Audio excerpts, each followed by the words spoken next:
नमस्कार, हमारा नाम है समरीन और आपने देखना शुरू कर दिया है बिहार तक। ये है बिहार के कैमूर जिले के मां मुंडेश्वरी पहाड़ी के नीचे बसा गांव मोकरी गांव, जो गोविंद भोग चावल से प्रसिद्ध है।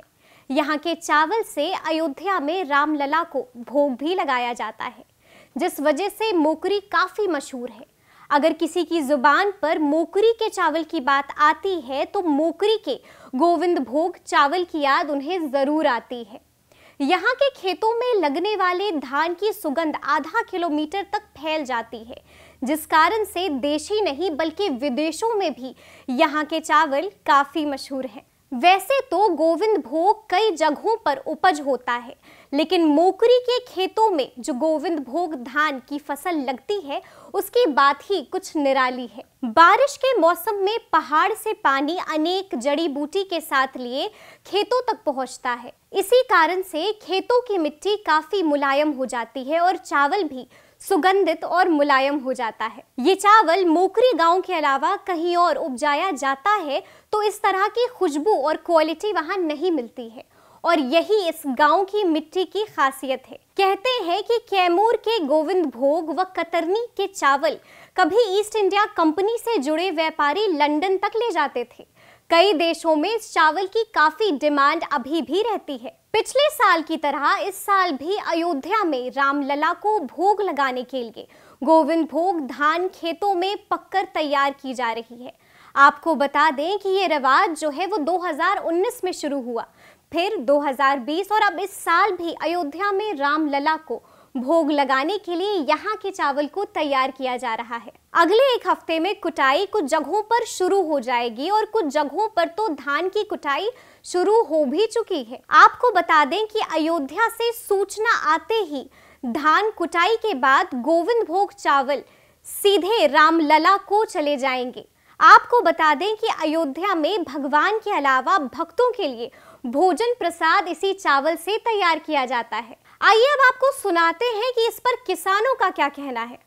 चावल बहुत ही सुगंधित और मुलायम यहाँ केवल मोकरी ही मिलेगा, दूसरे गांवों में नहीं मिल सकता है। और यहाँ की मट्टी का खासियत है, मट्टी बहुत ही काफ़ी मुलायम, और बहुत किसान हैं इसमें खाद का मात्रा बहुत कम लगता है, खाद नॉमिनल।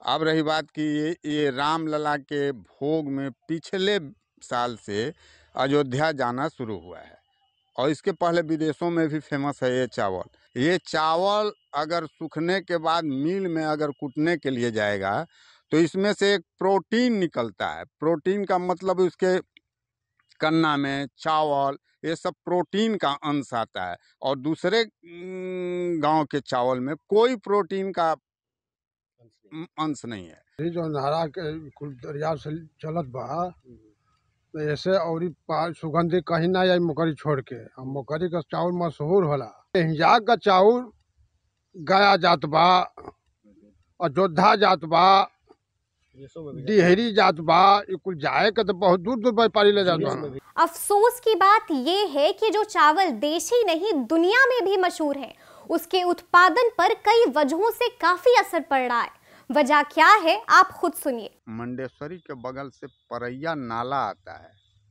और नाला का पानी डायरेक्ट आता है यहीं पर बिखेरता है, और वहाँ परैया जो है इस समय में ब्लॉक है। इसके लिए पिछले साल भी हम लोग बोले थे, उस पर जरा विशेष ध्यान देने की जरूरत है। इस क्वालिटी को बर्बाद व्यापारी केवल कर रहे हैं। रेट अगर किसानों को अच्छा मिले, इसमें लागत कम है लेकिन उपज कम है।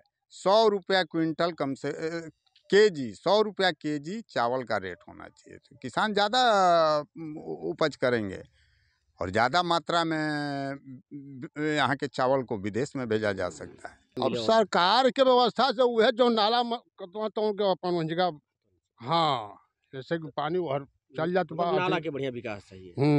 रामलला के लिए भले ही आपको अयोध्या जाना पड़ेगा, लेकिन प्रभु की सेवा अगर घर बैठे हो रही है तो इससे बड़ा सौभाग्य क्या हो सकता है। ऐसे तमाम अपडेट्स के लिए आप हमारे साथ बने रहें और देखते रहें बिहार तक बिल्कुल नए अंदाज में। शुक्रिया।